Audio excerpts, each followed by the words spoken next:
This is Taking Stock on Bloomberg. I'm Pimm Fox. All right, Bloomberg Link, our conference division today, presented a state and municipal finance briefing to evaluate the municipal bond market and state budget deficits. There are a lot of them, of course. My next guests were participants in the conference. Richard Ciccarone is the managing director and chief research officer at McDonnell Investment Management. McDonnell holds more than $7 billion worth of municipal debt. And also with us, Ronald Green, comptroller for the city of Houston. Gentlemen, good to have you with us. Thanks so much for joining us.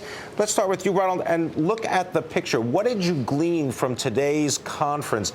How bad is the situation? We've heard a lot of headlines from a lot of pundits. Is the situation as bad as some of us are led to believe? Well, quite frankly, I learned that it is not as bad. I mean, there is a degree of optimism there, and that helps when you're leading big cities and trying to manage through this crisis. So for me, I walked away with, while we're in the same boat, we're not sinking, as people would lead us to believe. All right, so we're not sinking. Richard, what do you think? Are you in that same boat, or are you got a life raft somewhere?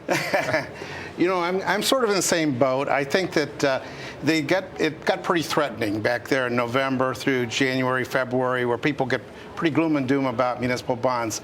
We were worried about some issues. There still are. But the fact is that it got to be excessive.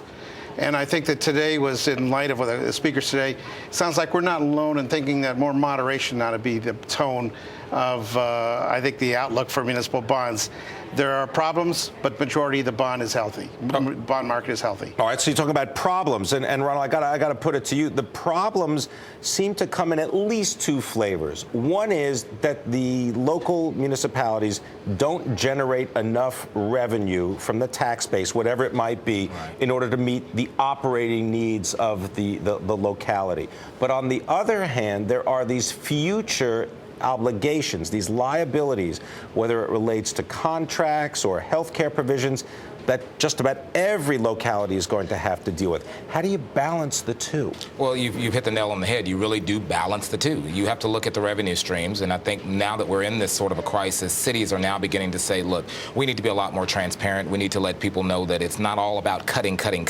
If you want to still get the same level of service that you expect, then we are going to have to talk about the revenue side.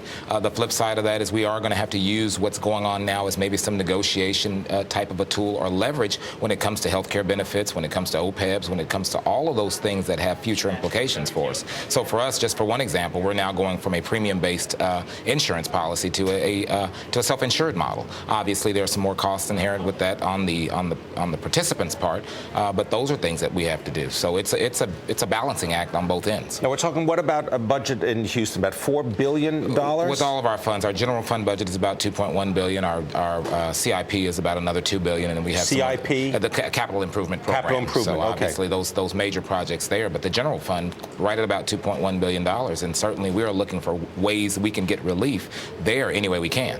Now, Richard, I mean, you're listening to this and you are seeing a kaleidoscope of situations around the country.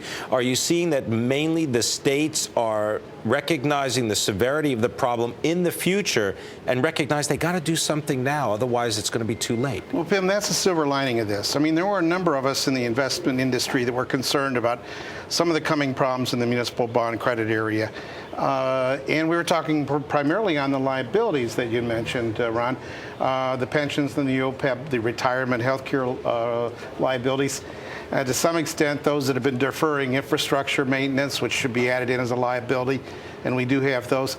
And it didn't seem like we're getting attention, not only from the governments nor the politicians who are serious about making changes. We heard today that a number of states are finally, they're hearing that, you know, the drama of this whole situation has increased the intensity of what do we do about it? We got to be accountable for this. Let's change it. I mean, did you ever think that this would be not only a public policy discussion, but this would be headline news for people all across the country talking about municipal finances? Well, my career started that way. I started just after the New York City crisis.